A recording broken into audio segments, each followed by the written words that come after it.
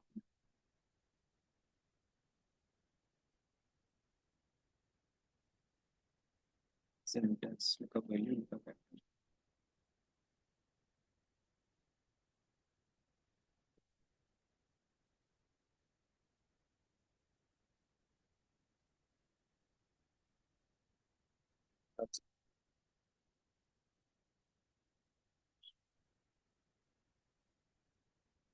We lookup और lookup दोनों same है। वी लुकअप में क्या करते थे, right side lookup lookup value, then ये वैल्यू हमें कहाँ पे मिलेगा, मान लो यहाँ पे मिल रहा है, देन ये हमारा रिजल्ट यहाँ से ले सकते हैं कि वहाँ पे जैसे मैच होगा उससे रिलेटेड जो वैल्यू होगा वो ला के देते हैं। तो ये ला के दे रहा है 10, क्यों, 23 में 10 है। अगर मैं यहाँ पे 54 करता हूँ तो 54 के बदले क्या देगा, लुकअप लगा, लुकअप, लुकअप मतलब लेफ्ट साइड पे काम कर लेफ्ट साइड राइट साइड दोनों कर रहा है। जैसे मैंने यहाँ पे 54 दिया, क्या दे रहा है। अब इसी चीज़ में क्या कर रहे हैं हम लोग, वी लुकअप का यूज़ कर रहे हैं। तो वी लुकअप में क्या होता है, तो राइट साइड ही देख। वी लुकअप लुकअप वैल्यू ये 54 है, एंड देन हमारे पास सेकंड क्या आता है, टेबल एरे। एरे में क्या होगा, क्या पूरा वैल्यू पूरा होगा, देन इसमें से कॉलम इंडेक्स नंबर। तो column index number by default positive होता है। तो अगर आप नेगेटिव दोगे तो बाय डिफॉल्ट ऐसे भी नहीं लेगा।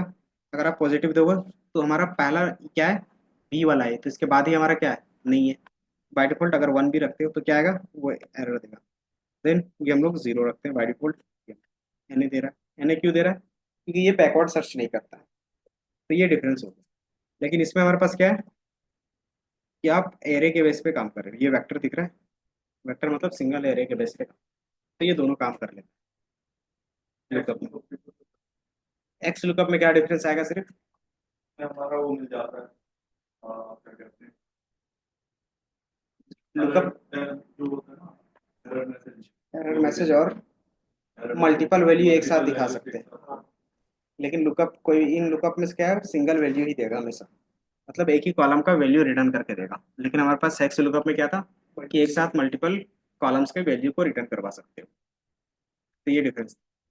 एंड इंडेक्स मैच क्या होता है, ये फ्लेक्सिबल होता है कि आप जहाँ पे एक्स लुकअप वी लुकअप या फिर लुकअप यूज नहीं करना चाहते वहाँ पे क्या यूज कर सकते हो, एक्स लुकअप के साथ तो ज्यादा यूज सर। एक्स लुकअप में वो जो होता है सर्च मोड वो सर्च मोड। बेसिकली क्या होता है ना कि डेटा कितने फास्ट में आपको लोड करके देगा वो होता है।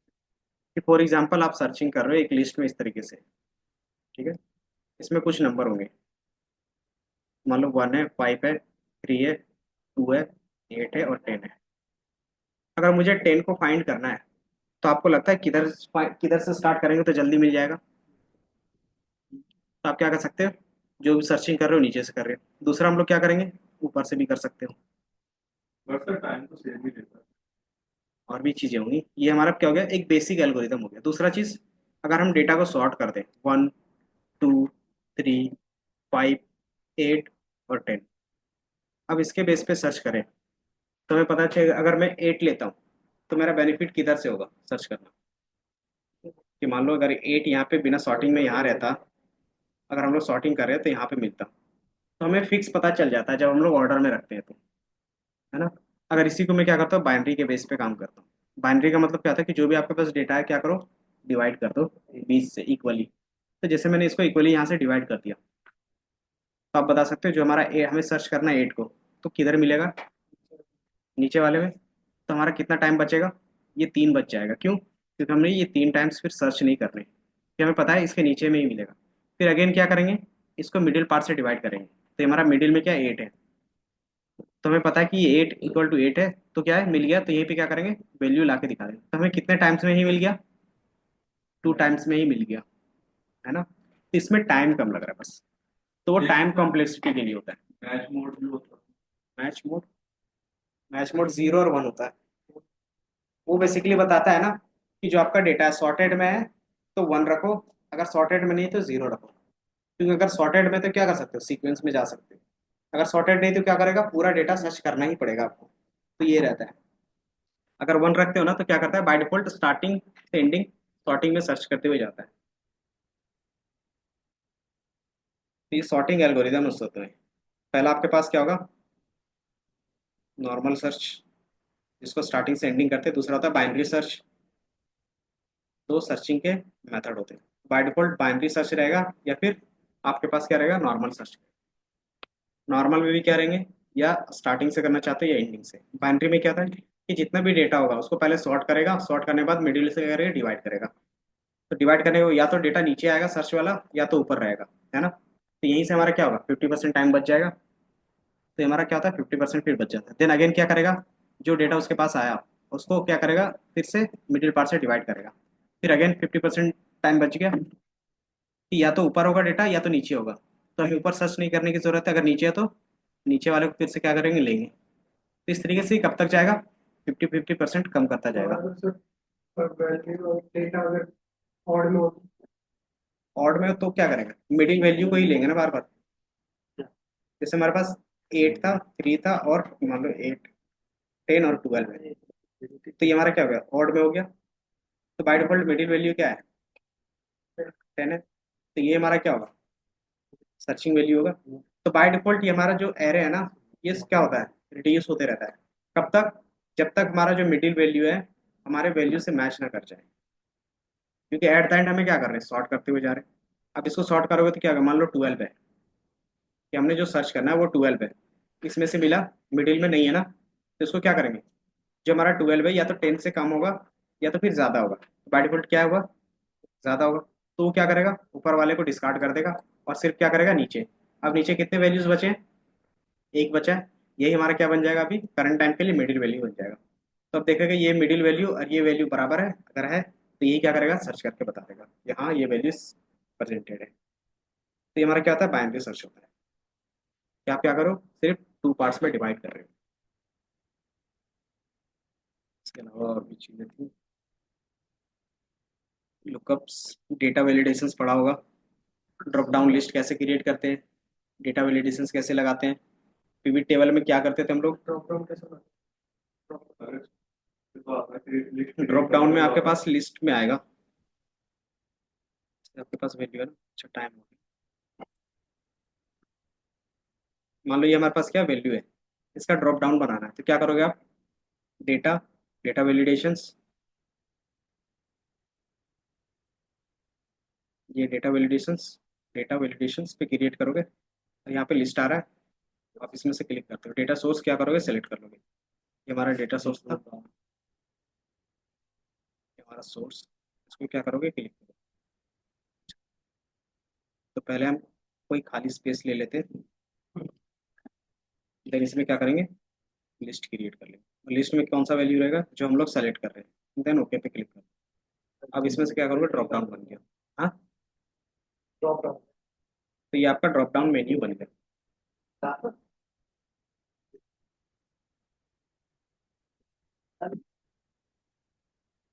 बाकी विजुअलाइजेशन, सिनेरियो मैनेजर का काम क्या होता था, अलग अलग सिनेरियो क्रिएट करना। गोल सीक का काम क्या होता था, वो प्रेडिक्ट करता था, प्रेडिक्ट करता था। प्रेडिक्ट करना था। जैसे मान लो आपने क्या किया, कोई ईएमआई लिया है, और ईएमआई आप पर मंथ क्या दे रहे हो, 2,000 रुपये दे रहे हो। लेकिन कुछ ऐसा रीजन हो गया कि आप 2,000 नहीं भर पा रहे हो, अब आप क्या कर रहे हो, 1,000 रुपये ही भरना है। लेकिन उसमें क्या होगा, टाइम बढ़ जाएगा। है ना। तो अब आप क्वेश्चन करोगे कि जब हम 1000 रुपये भरेंगे तो कितने साल भरना होगा, वो बताओ। कि 2000 था, उसको 1000 कर दिया, अब और कितने साल भरने होंगे वो मुझे निकाल के दो। तो कैसे निकालेंगे? तो बाय डिफॉल्ट अगर नॉर्मली कैलकुलेशंस करते हो तो कैसे करते हो? सर जो पहले टोटल को डाउन कर देंगे। तो ये सारा चीज क्या होना चाहिए, हमारा एक फॉर्मूला में अटैच होना चाहिए। कि गोल सीक में जो भी चीज यूज करोगे बिना फॉर्मूला का यूज नहीं होगा, क्योंकि रिलेटेड होगा एक दूसरे से, तभी क्या होगा, चेंज होगा ना। तो क्या आप क्या करते हो, अगर 1000 करते हो तो ऑटोमेटिकली क्या होना चाहिए, उसके बेस पे हमारा टाइम चेंज होना चाहिए। तो गोल सीक में क्या रहता है, अटैच रहते हैं। फॉर्मूला क्या होता है, पीएमटी का होता है। पीएमटी का फुल फॉर्म पेमेंट, कि आप जो ईएमआई पर मंथ देते हो उसका एक फॉर्मूला होता है। वो फॉर्मूला अप्लाई करते हो, उसके बेस पे क्या होता है कि आपको ये ऑटोमेटिकली कैलकुलेट करके दे देगा। डेटा टेबल में क्या होता होगा कि एक फॉर्मूला के बेस पे आप क्या करते हो, मल्टीपल कंडीशंस में डेटा एक ही साथ जनरेट कर सकते हो। देन सॉल्वर क्या होता था, वो चीज की तरह ही होता था, बट उसमें जो है हम कंडीशन ऐड कर सकते हो। आप इसमें एक्स्ट्रा कंडीशंस ऐड ऑन करते हो बस। काम दोनों का सेम है। इसमें सिर्फ क्या था, सिंगल वैल्यू के बेस पे काम कर रहे थे, इसमें क्या कर सकते हो आप, कंडीशन के बेस पे भी काम कर सकते हो। बाकी मैक्रोज और बीबीए में बेसिक्स बताया होगा सर ने। सर मैक्रो मैक्रोज बेसिकली क्या कहते हैं कि जो भी आप काम कर रहे हो ना, कंडीशनल फॉरवर्डिंग का बीबीए सर वो है ना जो अपने आप फॉर्मूला क्रिएट ऑटोमेशन का काम करता है सर। हम ऑटो अपना सिंपल सिंपल समझो, जो बीबीए है वो पाइथन की तरह है, कि वो कोडिंग लैंग्वेज है। अगर एक्सेल में कोई भी चीज आपको कोडिंग के थ्रू करना है तो आप वीबीए में करोगे। तो उसके लिए क्या होता है, इसका खुद का कोड एडिटर होता है। ये दिख रहा है विजुअल बेसिक, आप इसमें से क्लिक करोगे ना तो इसी में क्या होगा, अलग से आपके पास आ जाएगा। देन आप इसमें क्या करते हो, क्रिएट करना। मॉड्यूल, और यहाँ पे क्या करते हो आप, कोड लिखते हो। कि आपको कोड के थ्रू कुछ भी करवाना है एक्सेल में तो आप यहाँ पे कोड लिखोगे, वो ऑटोमेटिकली एक्सेल जहाँ में सर एम लैंग्वेज यूज होते हैं वीबीए नहीं है एक्स, जितने भी माइक्रोसॉफ्ट के प्रोडक्ट है ना एमएस ऑफिस में, उसमें सब में क्या यूज होता है, वीबीए यूज होता है। तो वीबीए से ऑटोमेट कर सकते हो पावर ए सॉरी एक्सेल को। सर फिर एम लैंग्वेज का यूज होती है। वो हमारा क्वेरी में होता है, पावर क्वेरी में। और हमारे पास Power डैक्स Query किस में होता है, तब इस वाले में जो क्वेरी यूज करेंगे ना पावर सर इसमें से एक्सेल से पावर क्वेरी में जाने के लिए हमारा टेबल क्रिएट करना पड़ता तो सिंपली ये बोलता है ना कि आपके पास एटलीस्ट डेटा सेलेक्ट करोगे तभी ना उसको हम लोग ट्रांसफॉर्म करेंगे। तो आपके पास क्या करते हो, डेटा सिर्फ सेलेक्ट करते हो। तो जैसे मैंने डेटा यहाँ पे सेलेक्ट किया, डेटा पे जाओगे और यहाँ पे क्या, फ्रॉम टेबल रेंज अगर आपके पास हो, हाँ ये बाय डिफॉल्ट इनको डेटा बोल दे रहा हूँ, एक नॉर्मल टेबल है ना।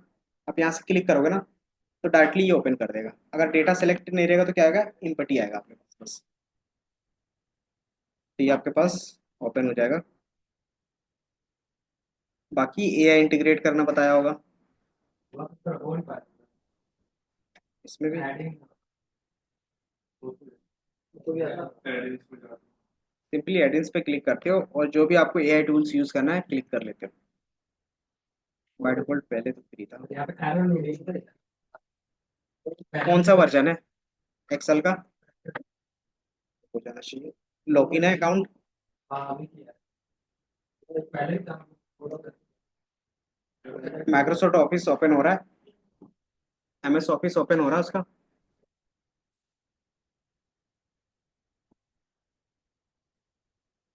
जैसे यहाँ पे पावर कौन से वर्जन और बाय डिफॉल्ट हाँ तो याद नहीं, लेकिन 2021 के बाद में सब में चलता है। 2021 जो तो मैसेज करो इसको मतलब डाउनलोड करके लगे कल आप इंस्टॉल इंस्टॉल करने का यही है कि आप जितने भी क्या करते हैं, एक्स्ट्रा सिक्योरिटी है उसको ऑफ कर दोगे। मेरे पास डॉक्यूमेंट है, सर मैं इसमें एमएस ऑफिस है। इसमें जब एक्सट्रैक्ट करोगे ना तो इस तरीके से डेटा दिखेगा। यस सर इसमें से इस फोल्डर पे जाओगे, CMD1 CMD2 होगा। यस सर तो आप क्या करोगे, इंटरनेट ऑफ करके CMD1 रन कर लोगे। पहले अनइंस्टॉल कर लेना पुराना वाला, CMD1 रन ये है ना। राइट क्लिक करना और रन एज एडमिनिस्ट्रेटर कर लेना। तो जैसे ही रन करोगे वो इंस्टॉलेशन स्टार्ट हो जाएगा। जैसे वो इंस्टॉल हो जाए, सर add-ins के लिए कुछ सेटिंग होती है, हाँ हाँ, और तो शायद वो ऑफ है। देन फिर क्या, जैसे इंस्टॉल हो जाता है ना तो क्रैक करते हो। क्रैक करने के लिए CMD2 रन कर दोगे, राइट क्लिक करके रन एज एडमिनिस्ट्रेटर, बस इतना ही करना है दोनों में। एक एक बार दोनों क्या करोगे, क्लिक करोगे, आ जाएगा। पहले तो इस जिप फाइल को वो करना होगा एक्सट्रैक्ट, हाँ, एक्सट्रैक्ट तो करना पड़ेगा। वो कर लेना।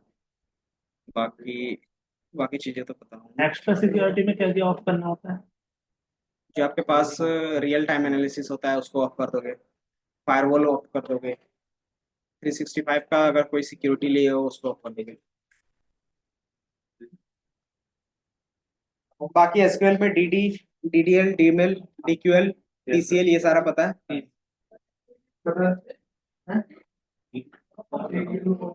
स्टोर प्रोसीजर्स क्या होते हैं पता है? Store procedures, view, index. Sir जो ये टेबल व्यू थी ना, वो नहीं बताता। तो हमारा दो दो कमांड हमारी मिस हो गई थी। एक तो डीसीएल का, एक डीसीएल और सब क्वेरीज पढ़ा और एक डीसीएल कमांड, इसमें ग्रांट और रिवोक होता है। इंडेक्सिंग भी क्या होता है, दो क्या? तीन टॉपिक से जो पढ़ने हैं सब क्वेरीज है। सब क्वेरीज इजी मतलब इजी, लेकिन सबके लिए नहीं है। वही समझ बाकी- तो वही समझ सबके लिए नहीं चलता। चलो ठीक है, इसको अभी थोड़ा सा स्किप करते हैं। पावर बीआई में सारी चीज पता है। पावर बीआई में टैक्स क्या होते हैं? सम एक्स, सम एक्स है, सम क्या होता है, काउंट, काउंट ए, काउंट एक्स, डिफरेंस, ये सारा चीज पता होगा। कनेक्टिविटी कैसे करते हैं ये सारा चीज। केस स्टडी हमने किया था। केस स्टडी का मतलब क्या हो गया? प्रोजेक्ट। तो हमने प्रोजेक्ट बनाया था। बाकी टेबलू में भी हम लोगों ने सेम काम किया है ना। इन चीजों में हमने सेम काम किया था। एनालिटिक्स का पार्ट देखा था हाँ या ना बता। डैशबोर्ड और बगल में एनालिटिक्स आता था, उसमें क्लिक करके क्या क्या था? उसमें क्लस्टर था, एक वो क्या कहते हैं, एवरेज लाइन था, एवरेज लाइन था, मीडियन लाइन था, ब्लैंक था, एंड देन हमारे पास उसमें क्या था? स्कैटर प्लॉट था, और उसमें क्या था? बॉक्स प्लॉट था, कांस्टेंट लाइन था। ये सारा चीज हम लोगों ने देखा था। बाकी पाइथन में क्या क्या चीजें हैं? तुझे देख रहा होगा तेरी शक्ल देख के।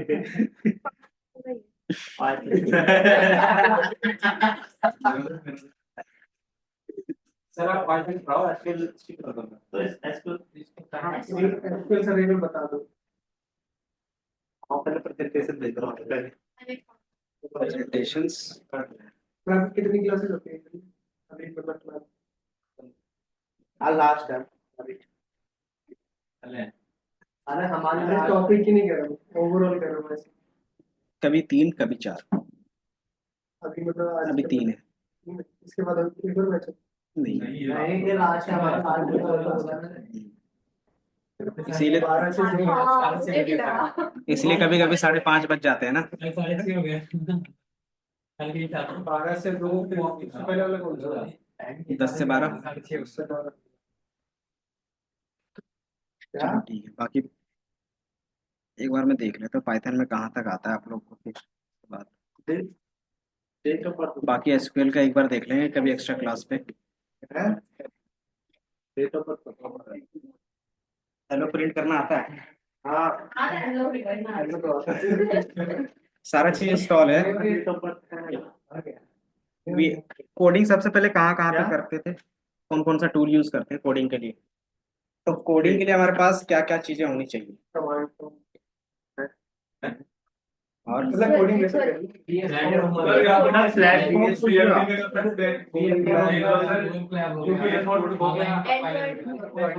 सर विजुअल कोड बेस्ट है। आपके पास मल्टीपल, पहला ऑनलाइन ऑफलाइन। आप ऑफलाइन भी यूज कर सकते हो, ऑनलाइन भी यूज कर सकते हो, है ना। ऑनलाइन में क्या क्या यूज करते हैं? चलो इधर देख लो। ऑनलाइन में क्या क्या यूज करते हैं? कोलैब यूज करते हो, कंपाइलर यूज करते हो, ऑनलाइन कंपाइलर, कैगल का भी कंपाइलर यूज कर सकते हो, मतलब कोई भी अलग अलग कंपनी का कंपाइलर यूज कर सकते हो। तो ये हमारा ऑनलाइन के बेस पे होगा। ऑफलाइन में क्या होगा कि आपको डाउनलोड करना पड़ेगा। तो इसके लिए सबसे पहले पाइथन आपके सिस्टम में होना चाहिए।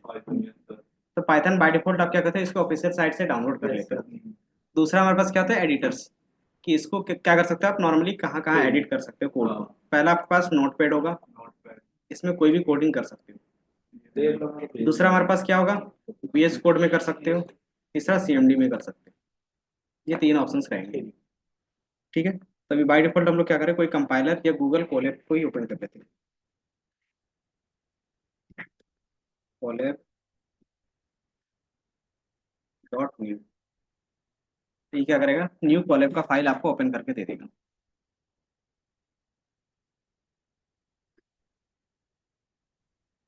कोलैब डॉट न्यू करते हैं ना तो आ जाता है, तो कोलैब का न्यू फाइल ओपन करके दे देगा।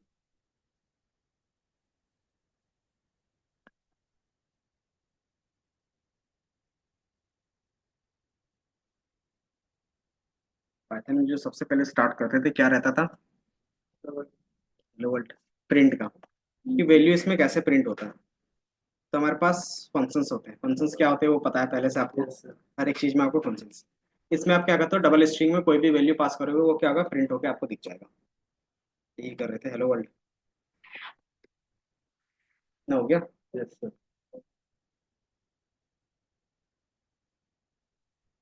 आपका हुआ हेलो वर्ल्ड, लोड हो रहा है।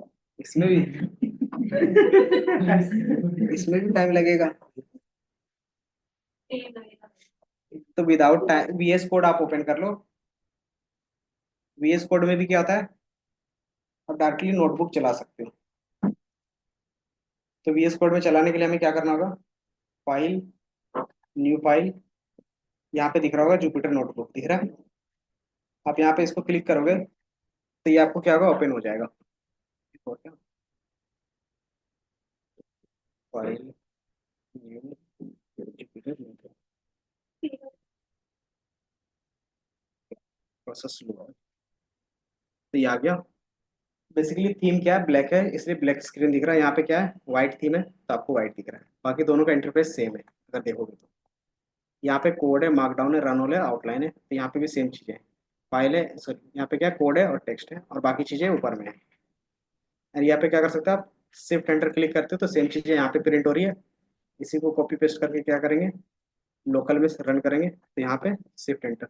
इसमें क्या रहता है कि आप इन्वायरमेंट सेट करते हो कि आपका पाइथन कौन सा चलेगा, वो आप क्या बताते हो, इनको बताते हो कि ये पाइथन आपका कहाँ पे इंस्टॉल है, बस।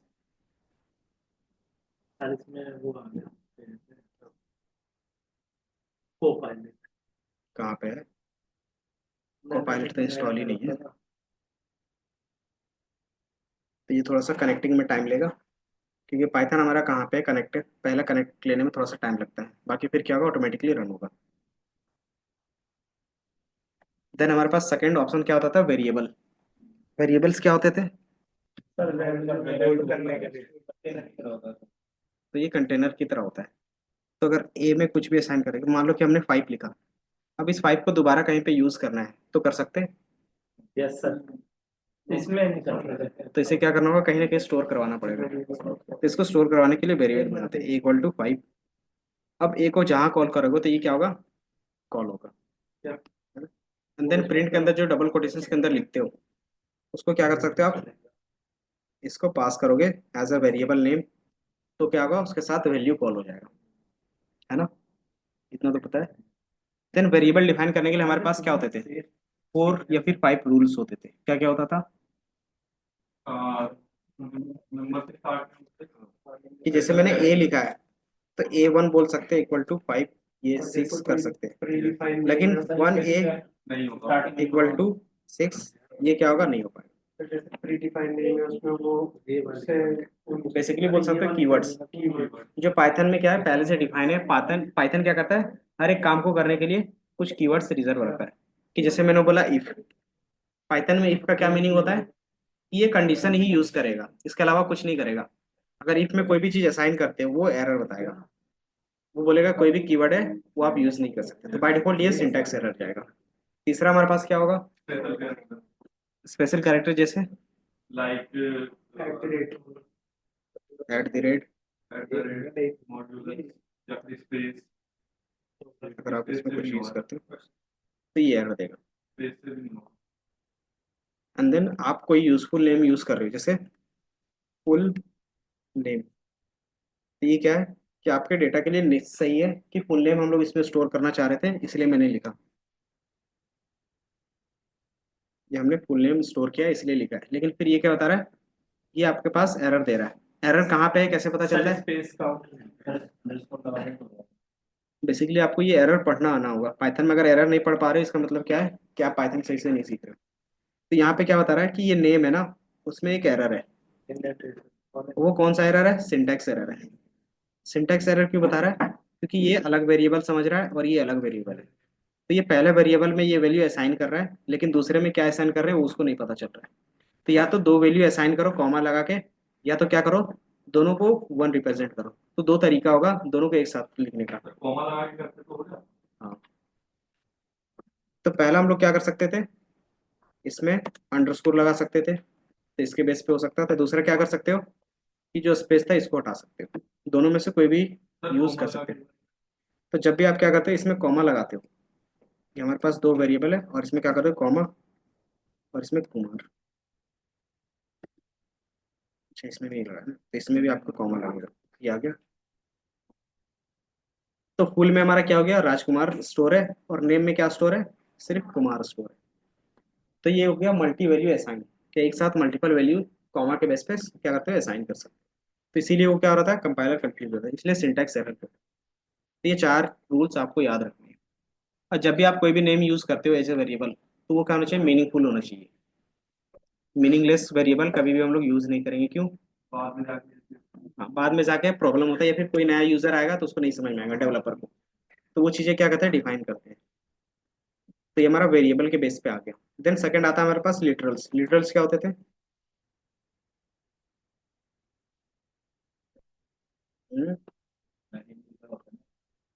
कांस्टेंट होते हैं ये, कि जो चीजें कांस्टेंट है उसको हम लोग यहाँ पे लिटरल्स बोलते हैं। तो बाय डिफॉल्ट ये वैल्यू क्या हो गया, राजकुमार कांस्टेंट है, क्योंकि राजकुमार मतलब कोई एक ही बंदा होगा, है ना। तो ये कांस्टेंट हो गया। अगर मैंने सिर्फ 5 बोला, तो इस 5 का, इस सिंबल का मतलब क्या होता है, एक ही होता है, इसके अलावा कुछ नहीं होगा। तो ये बेसिकली क्या हो गया, कांस्टेंट हो गया। अगर आप ये लिख रहे हो मतलब 5 है तो 5 ही है। तो इसी को हम लोग क्या बोलते हैं, कांस्टेंट बोलते हैं। और कांस्टेंट को यहाँ पे लिटरल्स बोलते हैं। ठीक है।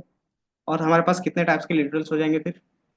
स्ट्रिंग होगा तो स्ट्रिंग टाइप है, नंबर है तो नंबर, फ्लोट है तो फ्लोट। तो बाय डिफॉल्ट ये क्या होंगे, लिटरल्स टाइप के अलग अलग दिखेंगे।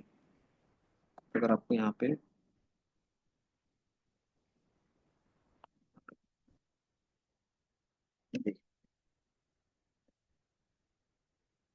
लिटरल्स,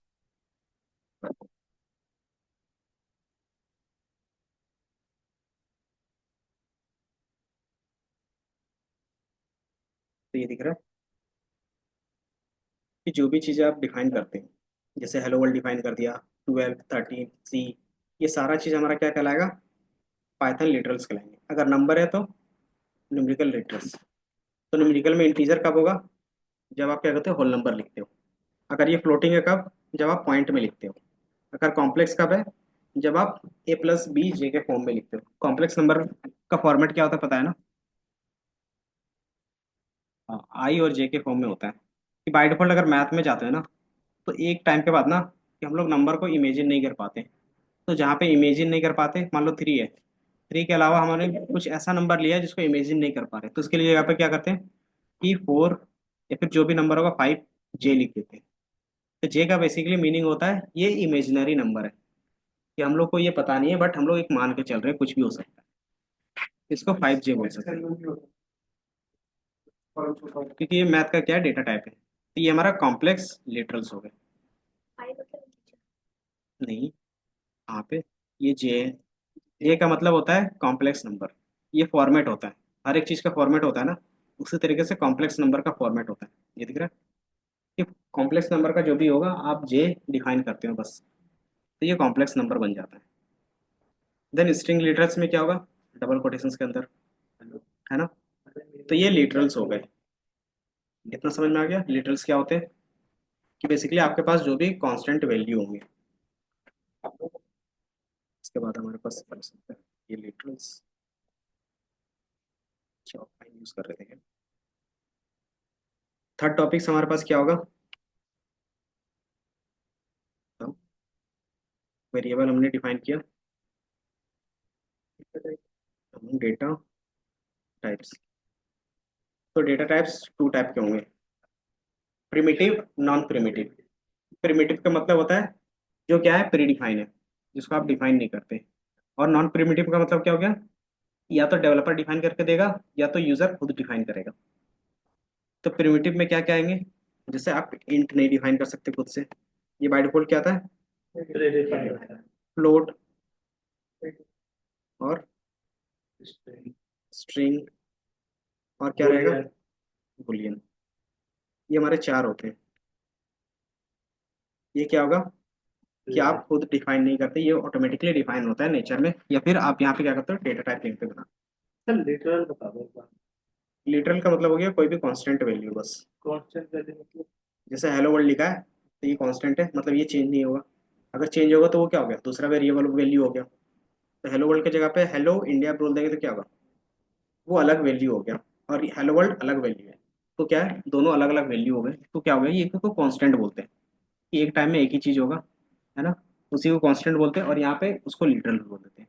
तो अलग अलग टाइप हमने देखा, अगर इंटीजर वैल्यू है तो क्या बोलेंगे, इंटीजर लिटरल्स, अगर फ्लोट है तो फ्लोट, अगर स्ट्रिंग है तो स्ट्रिंग। तो ये डेटा टाइप्स हो गए।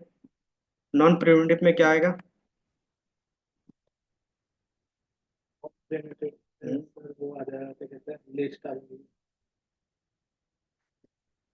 लिस्ट पाइथन में होता है सिर्फ। नॉन प्रिमिटिव मतलब या तो कोई डेवलपर आपको बना के दे रहा है, या तो आप क्या कर रहे हो, खुद से डिफाइन कर रहे क्लास हो। Object, class. तो अगर आप यूजर खुद से डिफाइन करता है तो वो क्लास के थ्रू करता है। कैसे पता चलता है कि वो क्लास के थ्रू अगर डिफाइन कर रहा है तो वो डेटा टाइप ही होगा। तो उसको हम लोग चेक करेंगे आगे जाके कि डी टाइप से आप क्या करते हो, चेक कर सकते हो डेटा टाइप। तो बाय डिफॉल्ट इसमें जो भी चीज़ें होंगी, जो हमें अभी तक मिलता है, पहला क्या रहता है, सीक्वेंशियल डेटा टाइप। सीक्वेंशियल में कौन कौन से आते हैं, आपके पास एक लिस्ट आएगा, लिस्ट वाली आती है।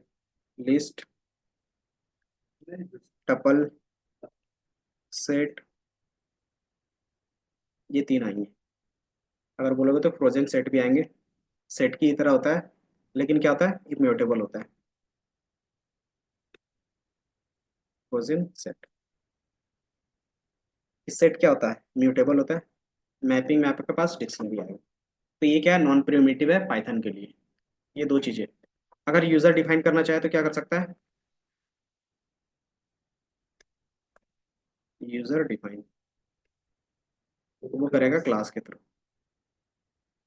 तो इन फ्यूचर जब क्लास बनाते हैं तो वो देख लेंगे। तो ये यूजर क्लास के थ्रू बनता है। तो किसी का डेटा टाइप कैसे चेक करते हैं, बता सकते हो। जैसे टाइप से। तो टाइप ए, ए हमने डिफाइन किया था, अच्छा नहीं किया था क्या, ए इक्वल टू 5। तो ये मैं इंटीजर बता दिया। देन अगर 5.45 रहता तो ये क्या हो गया, फ्लोट हो गया। तो कोई भी डेटा टाइप हो आप क्या कर सकते हो, चेक कर सकते हो वेरिएबल के साथ और विदाउट वेरिएबल के साथ। टाइप, जैसे हेलो वर्ल्ड लिख रहे थे तो यहाँ पे भी हेलो वर्ल्ड लिख लेते हैं। इसका डेटा टाइप क्या बताएगा, तो बाय डिफॉल्ट ये स्ट्रिंग है। तो मान लो ये 5.4 है, इसको चेंज करना है इंटीजर में, कैसे कर सकते हैं, डेट लगा के डेट डेट टाइप देंगे। कैसे करेंगे। सर इंट के अंदर वो ए वैल्यू कर देंगे। तो बाय डिफॉल्ट हम लोग इंट फंक्शन यूज करते थे और इसके अंदर ए पास कर देते थे। तो ये क्या आ गया, ये आ गया, और ये ए की वैल्यू क्या आ गई, इंटीजर हो गई। तो इंटीजर कैसे पता चल रहा है कि आपको पॉइंट में नहीं दिख रहा है। देन दोबारा ए की वैल्यूज को देखेंगे तो क्या दिख रहा है, 5.4 है। तो ये चेंज नहीं होगा, क्यों, सर वो पहले से डिफरेंट न्यूमेरिक अनलिटिल। क्या, सॉरी सॉरी, वो सर उसमें थोड़ा चेंज करा आपने मेन। बेसिकली सिर्फ टाइप चेंज किया है और उसको मैंने कहीं पे स्टोर नहीं किया है ना। और बाय डिफॉल्ट ए क्या है, पहले से स्टोर है। अगर चेंज करने के बाद दोबारा ए में स्टोर करते तब क्या होता, ये चेंज होता। तो ये याद रखना थोड़ा सा, कि अगर आप चेंज नहीं कर रहे हो तो वो बाय डिफॉल्ट चेंज नहीं होगा, एंड देन फिर से असाइन करोगे तभी क्या होगा, वो चेंज होगा। तो ये बेसिकली हमारा क्या हो गया, वैल्यू। अगर मैं बाय डिफॉल्ट इनपुट ले रहा हूँ, इनपुट फंक्शंस पता है क्या होता है, क्या करते थे इनपुट से, यूजर से वैल्यू लेते हैं। यूजर से वैल्यू नंबर इसको मैंने क्लिक किया और बाय डिफॉल्ट 5 डाला, बाय डिफॉल्ट इसका डेटा टाइप स्ट्रिंग है। अब मैं क्या, स्ट्रिंग इसको चेंज करना हो इंटीजर में, तो क्या करोगे आप, इंट लगा इसको इंट के अंदर पास कर देते थे, इसको मैंने इंट के अंदर पास कर दिया, तो मैंने 45 और बाय डिफॉल्ट ये क्या हुआ, इंट बन गया, है ना। ये चीज़ें ठीक थी। अब मेरे पास एक बी भी है, बी में वैल्यू है 6, ठीक है। अब मैं क्या करता हूँ, ए प्लस बी करूँगा। वो इनपुट में 5 कैसे लिया? कौन सा, बेसिकली आप इसको शिफ्ट एंटर क्लिक करते हो तो इनपुट बॉक्स ओपन होता है, याद है। तो यहाँ पे क्या लिखा हुआ है, एंटर अ नंबर, जो हम लोगों ने यहाँ पे मैसेज पास किया आपने था। ऊपर ऊपर एंट्री किया था। तो जैसे आप कोई भी वैल्यू क्लिक करोगे यहाँ पे और एंटर करोगे, जैसे यहाँ पे अबव शो रहा है ना, वो तो पता है सर इनपुट का, लेकिन वो पहले आपने ऊपर नंबर एंटर किया। सर ज्यादा फास्ट कर दे देना अच्छा, कोई नहीं। जैसे ए प्लस बी करेंगे तो कितना आएगा बता सकते हो, ए का वैल्यू ये है और बी का वैल्यू ये है 11.45। तो ये ऑटोमेटिकली फ्लोट क्यों ले रहा है, इंटीजर भी तो ले सकता था। सर अगर हम इसे चेंज करते हैं तो क्यों?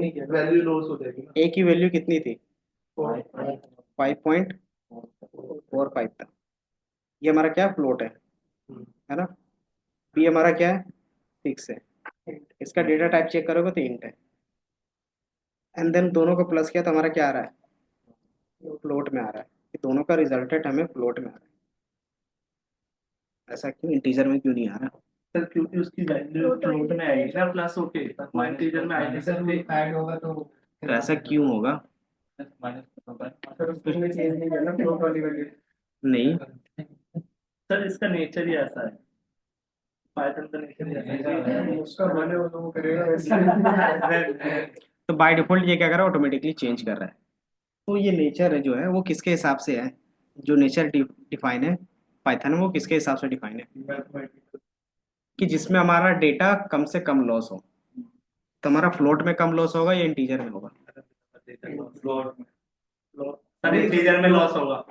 हाँ, इंटीजर में अगर दोनों को करते हैं तो क्या होता, आपके पास जो पॉइंट का वैल्यू था वो लॉस हो जाता है ना। तो हमने क्या किया, इसने ऑटोमेटिकली जिसमें आपका डेटा कम लॉस होगा उसमें वो चेंज कर देगा। तो ये ऑटोमेटिकली करता है कि जहाँ पे आपका डेटा ज़्यादा बच रहा है, मतलब लॉस कम हो रहा है, वहाँ आप क्या करेगा, उस डेटा टाइप में ऑटोमेटिकली कन्वर्ट कर देगा, ठीक है। सर आप कंफ्यूज कर देते हो कभी कभार, मैं सही आंसर ही बोल रहा होता था तो आप सुनते नहीं हो, आप और कई सर बार अगर सुन के सर अगर गलत साबित कर देते हो। 0.45 की जगह 0.1 लिखा होगा तो भी आ जाता। तो भी तो भी फ्लोट नहीं आएगा। हेलो।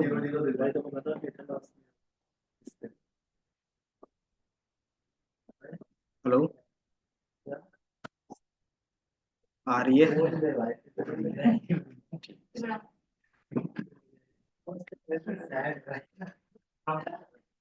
तो ये हमारा क्या हो रहा है, टाइप कन्वर्जन हो रहा है ना, डेटा टाइप कन्वर्जन हो रहा है। तो दो तरीके से हो रहा है अगर आप देखोगे तो, एक मैनुअली कर रहे थे और ये एक ऑटोमेटिकली हो रहा है। तो इसको क्या बोलते थे पाइथन में, ऑटोमेटिकली होता था उसको क्या बोलते थे, और जो हम लोग मैनुअली कर रहे हैं इंट फ्लोट ये डाल के, उसको क्या बोलते थे। हाँ कुछ तो बोलेंगे ही। मतलब सर डेटा टाइप चेंज कर रहे हैं उसको क्या बोलते टाइप कन्वर्जन बोल, पता है, डेटा टाइप चेंज कर रहे हो तो टाइप कन्वर्जन हो गया। तो ये एक ऑटोमेटिकली हो रहा है और एक मैनुअली हो रहा है। तो मैनुअली को हम लोग क्या बोलते थे और ऑटोमेटिकली को क्या बोलते थे, इम्प्लिसिट और एक्सप्लिसिट था। यस इम्प्लिसिट कौन सा होगा, जो सर मैनुअली बनाते हैं ऑटोमेटिकली होता है। इम्प्लिसिट में ऑटोमेटिकली होता है, और एक्सप्लिसिट में क्या होगा कि जो हम लोग मैनुअली इस तरीके से चेंज करें, इंट लगा के फ्लोट लगा के। सर हमें कुछ और नाम बताना। नहीं, सर ये है ना टाइप कन्वर्जन, क्या एंजल फ्री, ये दिख रहा है। जो इम्प्लिसिट कन्वर्जन होता है वो क्या आता है, ऑटोमेटिक पे होता है। और जो एक्सप्लिसिट होता है वो क्या आता है, मैनुअली जो हम लोग करते हैं। मैनुअली कैसे करते हैं वो पता है, कि इंट लगा दिया तो इंटीजर में चेंज होगा, फ्लोट कर दिया तो फ्लोट पे, स्ट्रिंग कर दिया तो स्ट्रिंग पे चेंज हो जाएगा। इसमें कुछ पॉइंट्स है क्या, तो ये हमारा क्या था, टाइप कन्वर्जन, पता चला। जिसे ए हमारा ए का बी का टाइप देखना चाहते हैं तो क्या करोगे, टाइप ऑफ बी, ये दिख रहा है। अगर इसी को प्रिंट के अंदर लिखेंगे टाइप ऑफ बी तो क्या आएगा, तो क्लास आता है। इसका बेसिकली क्या मीनिंग हो गया, इसलिए इस क्लास में डिफाइन है, हम्म, क्लास में कि जो हम लोग इंट यूज कर रहे हैं ये बाय डिफॉल्ट एक क्लास है क्लास में है डिफाइन ना। तो और क्लास में ये चीजें डिफाइन है तो इसको हम लोग क्या बोल रहे हैं, डेटा टाइप बोल रहे हैं।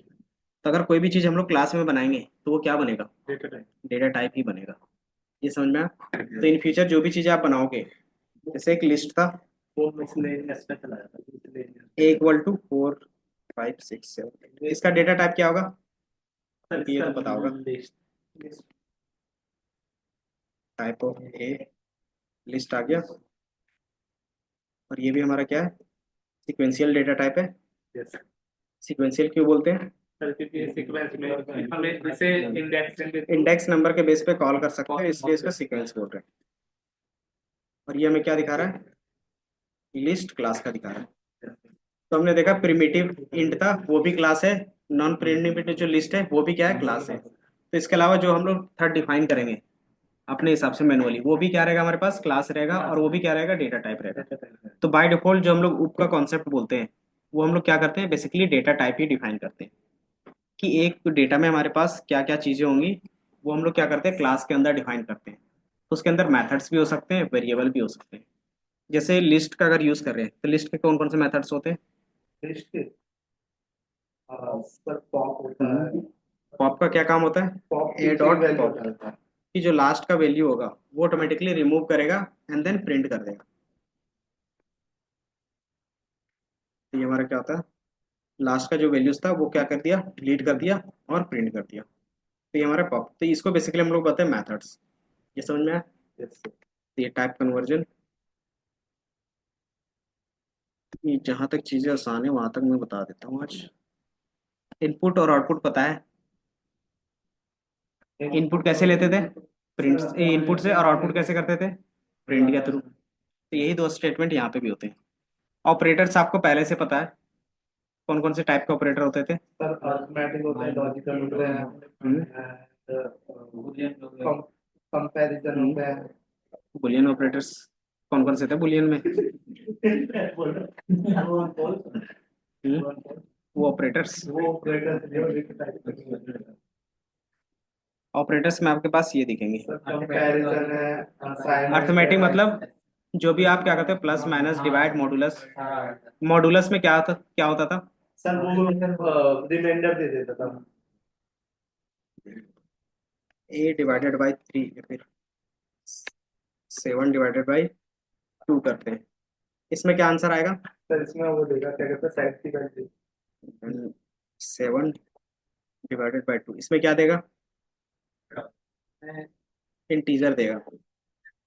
इधर जो क्वांटिटी हो जाएगी 7 डिवाइडेड बाई या फिर मॉडुलस बाई 2, इसमें क्या देगा, रिमाइंडर देगा। तो ये तीनों डिफरेंट होंगे। कि अगर आपको क्या चाहिए, डेसिमल में पॉइंट्स चाहिए वैल्यूज, तो आप क्या कर सकते हो, नॉर्मली डिवाइड कर सकते हो। हाँ, राउंड ऑफ कर देता है, ये बेसिकली इंटीजर वैल्यू ही रिटर्न करेगा। सर नीचे वाले को तो रिमाइंडर बोलते हैं, तो साइड में होते हैं वैल्यूज ही होते हैं। डिविडेंड दो ही रहता है, डिविडेंड डिवाइडर, और एक क्या रहता है, क्वोशंट रहता है। तो वो आपका बेसिक्स में आ जाता है, वो पता कर लेना। ये चीजें थी। असाइनमेंट ऑपरेटर्स में क्या होंगे, सर वो ग्रेटर देन नहीं, इजिकल टू। तो कंपैरिजन में क्या आएंगे, सर इजिकल टू होता है असाइनमेंट ऑपरेटर में, इजिकल प्लस इजिकल। हाँ ए इक्वल टू जो हमने 5 का, देख के थोड़ी बता रहा है।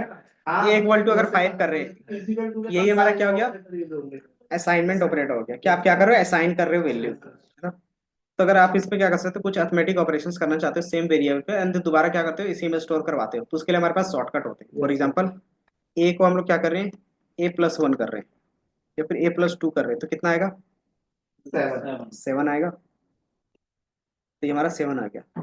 बेसिकली हम लोग क्या करें, ए में +2 कर रहे हैं और दोबारा ए में स्टोर करवा रहे हैं, तो ये ए को 2 बार लिखना पड़ जा रहा है ना। इसको आप क्या कर सकते हो, शॉर्ट फॉर्म में लिख सकते हो, क्योंकि यहाँ पे भी क्या कर रहे हैं हम लोग, असाइन ही तो कर रहे हैं। तो इसको क्या कर सकते हो, शॉर्ट फॉर्म में लिख सकते हो। शॉर्ट फॉर्म में लिखने का तरीके क्या होते हैं, A+=, तो ये इसका मीनिंग क्या हो गया, ये जो हमने ऊपर डिफाइन किया ना सेम हो गया। और कितना ऐड करना है, 2। तो पहले 7 था, अब कितना हो जाएगा? 9 आ जाएगा। तो ये बाय डिफॉल्ट हम लोग क्या करें, इस तरीके से कर सकते हैं। तो ये शॉर्ट फॉर्म हो गया बस। तो ये भी क्या हो गया हमारे पास, असाइनमेंट ऑपरेटर हो गया। तो प्लस जिस तरीके से लिखे हैं उस तरीके से कोई भी अर्थमेटिक ऑपरेटर आप यूज कर सकते हैं, प्लस माइनस डिवाइड मॉडुलस कुछ भी यूज करोगे वो आ जाएगा। ये समझ में आया? कंपेरिजन में पता है, वही सर, कंपेरिजन का रिजल्ट क्या आता है बता सकते हो? बोलो भाई। ए इज ग्रेटर देन बी, क्या रिजल्ट आएगा? सर तो कंपैरिजंस में जो भी आता है दो ही आएंगे, बुलियन जिसको बोल रहे थे, या तो ट्रू रहेगा या तो फिर फॉल्स रहेगा। इसीलिए कंपैरिजन का सबसे ज्यादा यूज कहाँ पे होता है? कंडीशन में। जब भी आप कंडीशंस लगाते हो तो कंपैरिजंस ऑपरेटर यूज करते हो ज्यादातर मैथमेटिकली। ये समझ में आ रहा है? ये हमारा कंपैरिजंस का हो गया। लॉजिकल में क्या होगा? स्विच स्विच तो होता नहीं है इसमें। इसमें 3 होते हैं, एल एंड और नॉट। एल एंड और नॉट, ये सब हुआ है। कंडीशनल स्टेटमेंट है। लॉजिकल ऑपरेटर्स हमारे पास 3 रहते हैं, एंड और नॉट। यूज केस पता है? Yes sir. एंड का यूज क्या करते हैं? सर जब दोनों कंडीशन प्रोवाइड पहले ट्रू आएगी तभी ट्रू आएगा। जितनी भी कंडीशन है उसका वो कि आपके पास जितने भी कंडीशन होंगी उसमें से क्या होना चाहिए, सारे कंडीशन ट्रू होनी चाहिए, तभी रिजल्ट हमारा क्या रहेगा? ट्रू रहेगा। तो मान लो हमारे पास 2 कंडीशन है, 2 से ज्यादा भी हो सकता है। ये कंडीशन 1 हो गया, C2 हो गया, ये C3 हो गया। तो अगर ये ट्रू है, अगर ये ट्रू है, ये ट्रू है, तभी ये रिजल्ट क्या आएगा? ट्रू आएगा। अगर ये फॉल्स है और बाकी सारे ट्रू है तो भी क्या आएगा? फॉल्स आएगा। तो मल्टीपल कंडीशंस पे ऐड ऑन करने के लिए हम लोग क्या यूज करते हैं? एंड का यूज करते हैं। ठीक है, जैसे अगर यहाँ पे यूज करें कि A is greater than B and A is greater than 4, तो दोनों कंडीशंस ट्रू होगा या फिर फॉल्स होगा? क्यों? A की वैल्यू कितनी थी? प्रिंट करते हैं, प्रिंट A कॉमा B, 9 और 6 था। तो A भी हमारा क्या है? सही है, और B भी हमारा क्या है? ट्रू है। तो अगर मैं इसको क्या बोल देता, A की वैल्यू यहाँ पे 10 रख देता, अब क्या होगा? फॉल्स हो जाएगा। तो ये फॉल्स हो गया कि 2 कंडीशन के बेस पे क्या रिजल्ट आएगा। अब इसी में क्या कर सकते हैं हम लोग, एंड के जगह पे और लगा देंगे, तो ये क्या देगा? दोनों में से कोई भी एक कंडीशन ट्रू हो रहा है तो ऑटोमेटिकली वो ट्रू हो जाएगा। बाकी थर्ड हमारे पास नॉट था। नॉट का काम क्या रहता है? रिवर्स कर देता है। Reverse case. अगर आपका ये पूरा क्या हो रहा है? ट्रू हो रहा है, तो आप क्या कर सकते हो? False. फॉल्स कर सकते हो। कैसे? नॉट लगा नॉट, और ये हमने लगा दिया, तो ये फॉल्स हो गया।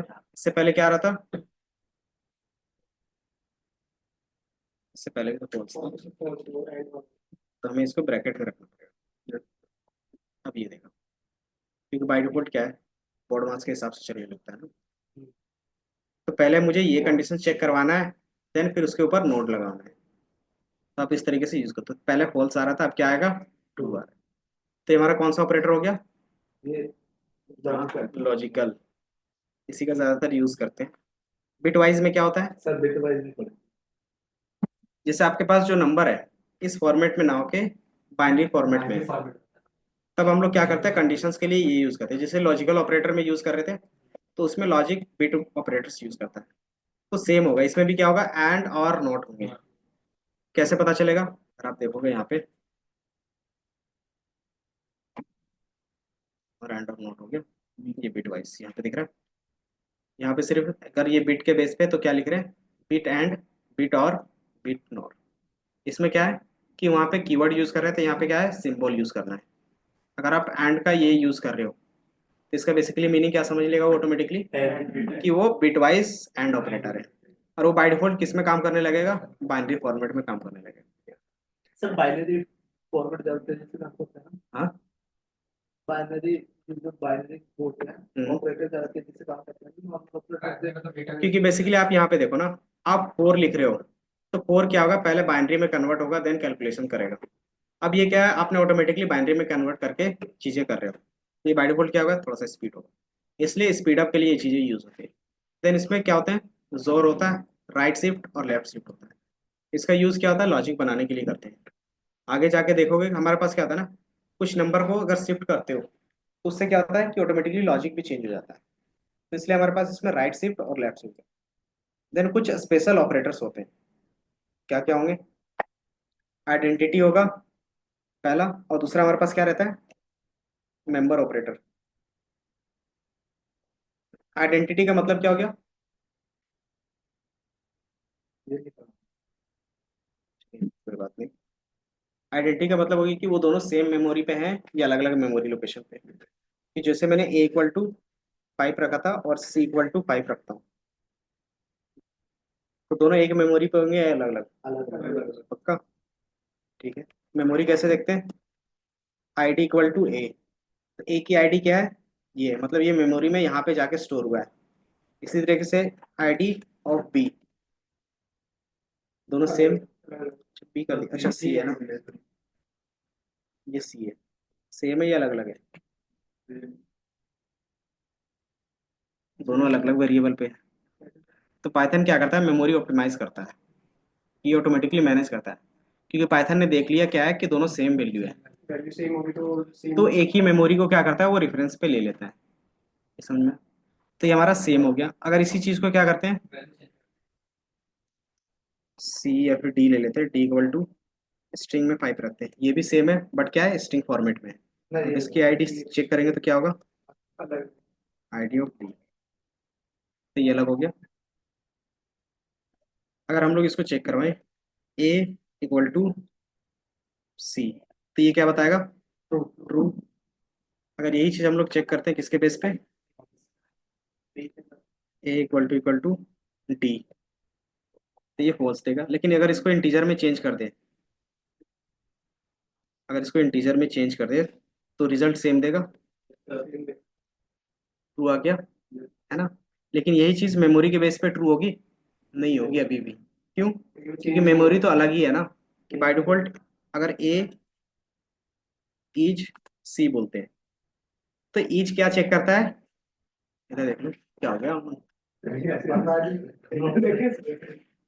जैसे ईज क्या चेक करता है? ईज चेक करेगा कि सेम मेमोरी लोकेशन पे है या नहीं है। तो ये क्या है, क्या देगा? ट्रू देगा या फिर फॉल्स देगा? क्यों देगा? क्योंकि आप हमने देखा था ए और सी में क्या है, दोनों सेम मेमोरी पे है।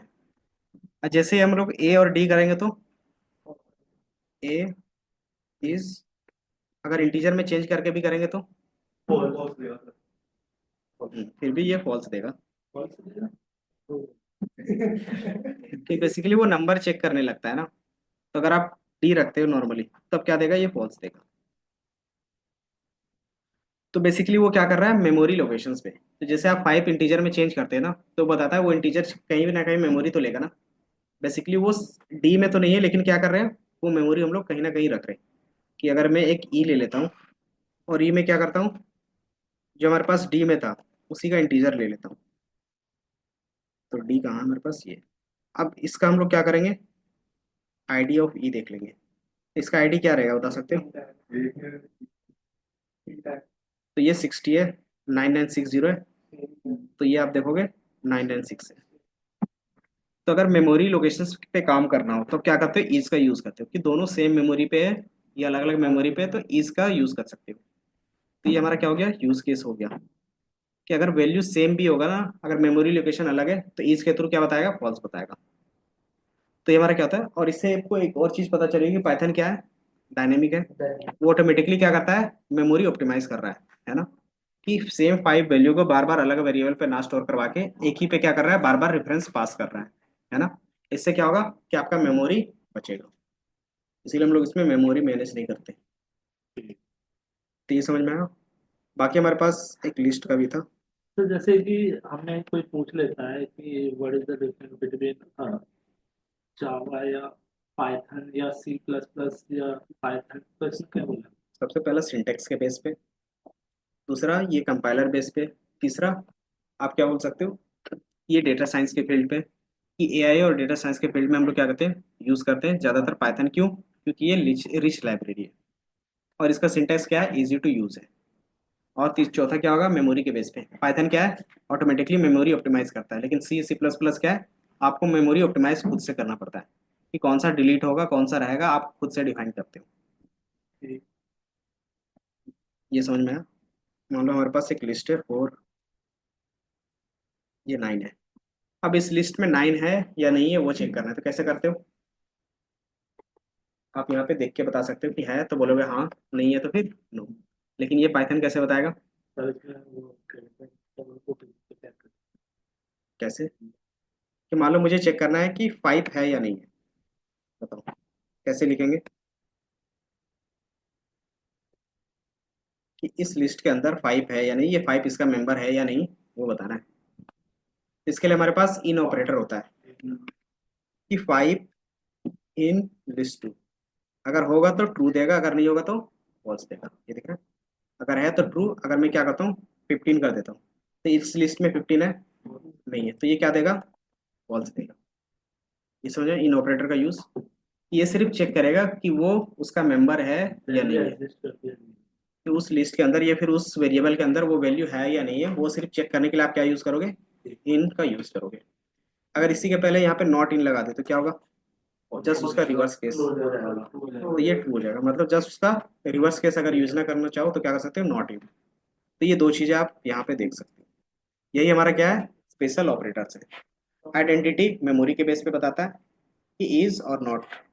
इसका मतलब है तो बताएगा, और नॉट इसका मतलब अगर ट्रू है तो फॉल्स, फॉल्स है तो true। इसी तरीके से मेंबर में क्या होगा? इन और नॉट इन। अगर वो सीक्वेंस के अंदर है तो ट्रू बताएगा, अगर नहीं है तो फॉल्स बताएगा। ये समझ में आया? यस इसके बाद डेटा टाइप्स नेक्स्ट क्लास में ही देखना पड़ेगा। जैसे ये फ्लो कंट्रोल है ना, इफ एल्स के बेस पे, देन डेटा टाइप्स है। इतनी चीजें क्लियर थी? आईडी का एक मिनट सर कुछ बोल रहा है। हम्म।